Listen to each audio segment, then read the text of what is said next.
Dock మహారాజా ఓటీటీలో HD version leak అయింది. ఈ సినిమా ఓటీటీకి రాకముందే డిజిటల్ ప్లాట్ఫామ్లో దర్శనమిచ్చింది. ఇదిలా ఉంటే ప్రస్తుతం ఓటీటీలో డౌన్లోడ్ చేసుకునే సినిమాల మాదిరి హెచ్డీ క్వాలిటీతో వచ్చేసింది. అదొక రకంగా సినిమా మేకర్స్ కూడా డాక్ డిజిటల్ రైట్స్ దక్కించుకున్న ఓటీటీలో ప్లాట్ఫామ్కు గట్టి దెబ్బ తగిలిందని చెప్పాలి.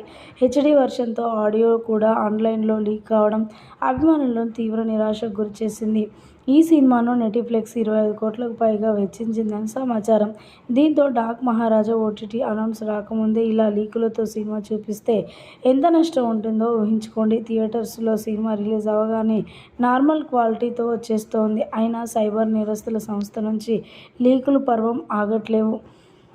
తెలుగు చలనచిత్ర పరిశ్రమలో కొన్నేళ్లుగా పైరసీతో పోరాడుతోంది. ఇది 2025 డిజిటల్ కాలం. కానీ టెక్నాలజీ అనేది ఎన్నో ఇబ్బందులకు గురవుతోంది. వందల కోట్లు ఖర్చు పెట్టి సినిమాను నిర్మించిన నిర్మాతలకు, దీన్ని డిస్ట్రిబ్యూట్ చేసే మధ్యతరగతి వాళ్లకు ఈ లీకులు కోలుకోలేని ఎదురు దెబ్బనిస్తున్నాయని కూడా చెప్పొచ్చు. ఎప్పటికప్పుడు మూవీ మేకర్స్ సైబర్ నేరగాళ్లపై కంప్లైంట్ ఇస్తున్నా, ప్రభుత్వాలు చర్యలు తీసుకుంటున్నా ఈ లీకుల పర్వం మాత్రం ఆగట్లేదు. అభివృద్ధి అయిన టెక్నాలజీ సమస్యనా లేక మనుషులతో దుర్వినియోగపరిచే ఆలోచన సమస్యనా అనేది ఆలోచించాల్సి ఉంది. ఈ సినిమాను వినోదంగా చూస్తూ ఎంజాయ్ చేయాలి, వీలైనంత విజ్ఞానం పొందాలి.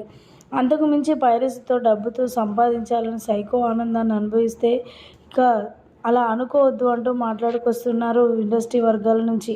ఏది ఏమైనా కోట్లు ఖర్చు పెట్టి సినిమా ఇలా పైరసీ భూతం కాలిపోవడం ప్రమాదం. అయితే ఈ లీకుల విషయంపై నిర్మాతలు, సైబర్ టీం ఎంత ప్రయత్నించినా తరచూ కంటిన్యూ అవుతుండడంతో భవిష్యత్తు సినిమాలకు చాలా ప్రమాదకరమని చెప్పి మాట్లాడుకొస్తున్నారు ఇండస్ట్రీ వర్గాలు.